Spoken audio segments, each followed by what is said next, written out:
मेरे प्यारे बहनों भाइयों, नमस्ते। आशा है कि आप सभी लोग स्वस्थ होंगे। आने वाली 23 तारीख को आपकी 5 विधानसभाओं में वोट डाले जाएंगे।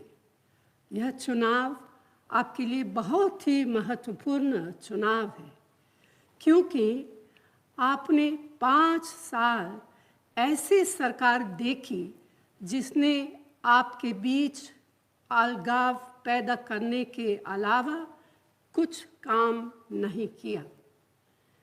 मेरे किसान भाई बहन इतनी मेहनत से देश के लिए अन्न उगाते हैं। इन 5 सालों में आपको न तो फसलों का दाम मिला, न खाद मिली और न ही सिंचाई की सुविधाएं। आपके ऊपर कर्ज का बोझ है और आवारा पशु आपकी फसलों बर्बाद कर देते हैं। ठीक यही हाल नौजवानों का है। नौजवान अपने आने वाले कल के लिए मेहनत से पढ़ाई करते हैं, नौकरी की तैयारी करते हैं, लेकिन भाजपा सरकार ने आपको घर बैठा दिया। सरकारी नौकरियों के 12 लाख पद खाली पड़े हैं, लेकिन आपको नौकरियां नहीं दी गई। पेट्रोल, डीजल, रसोई गैस, सरसों तेल के दाम इतने बढ़ गए हैं कि आम लोगों के घर चलाना मुश्किल हो गया है। मेरी बहनें पाए पाए जोड़कर अपना घर परिवार चलाती हैं, लेकिन महंगाई ने उनका जीवन दुभर कर दिया। बहनों भाइयों, आपने हाल में ही कोरोना का कठिन समय देखा है। एक तरफ आपको ऑक्सीजन, दवाइयाँ और अस्पताल में बेड नहीं मिले, अपने प्रियजनों को खोया है जिनके लिए वही एकमात्र सहारा थे। दूसरी तरफ लॉकडाउन में आपके काम धंधे बंद हो गए। आप सब ने मीलों पैदल सफ़र करने की पीड़ा खुद झेली है, मगर मोदी योगी सरकार ने एक गैर जिम्मेदार सरकार का परिचय देते हुए आप सबकी तकलीफ़ों के बावजूद मुंह मोड़े रखा और आंखें बंद रखी। इतना ही नहीं, लॉकडाउन में आप लोगों के प्रति उनका व्यवहार ठीक वही था।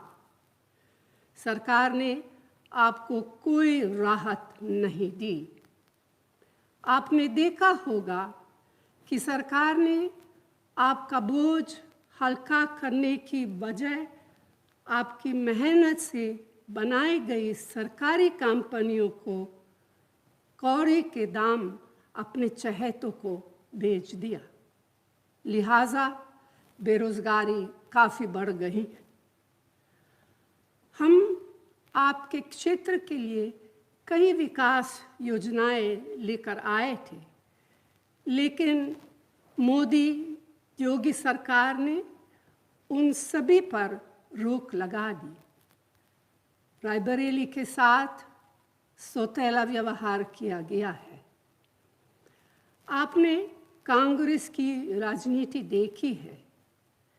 कांग्रेस की राजनीति सेवा की और आपको अधिकार देने की है। हमने मनरेगा जैसे कानून बनाकर आपको रोजगार का अधिकार दिया, जिसे आप अपने जीवन बेहतर बना सके। लेकिन अफसोस की बात है कि ऐसे संकट के समय नरेगा का बजट बढ़ाने के बजाय कम कर लिया गया। कांग्रेस ने लॉकडाउन के दौरान भी सेवा की राजनीति की। आप घरों से दूर फंसे थे, आपको घर पहुंचाया। जितनी भी आपकी मदद हो सकती थी, हमने पूरा प्रयास किया। सेवा और अधिकारों की राजनीति के रास्ते पर चलते हुए ही उत्तर प्रदेश में कांग्रेस पार्टी एक नए राजनीति का विजन लेकर आए हैं। इसमें युवाओं को रोजगार, महिलाओं को अधिकार, किसान बहनों भाइयों को सुविधाएं देने का और आम जनों को महंगाई से निजात दिलाने की योजना है। हमने महिलाओं के लिए शक्ति विधान, युवाओं के लिए भर्ती विधान और उत्तर प्रदेश के विकास के लिए उन्नति विधान तैयार किया है। मुझे खुशी है कि प्रियंका ने इस बार 40% टिकट महिलाओं को दिए हैं।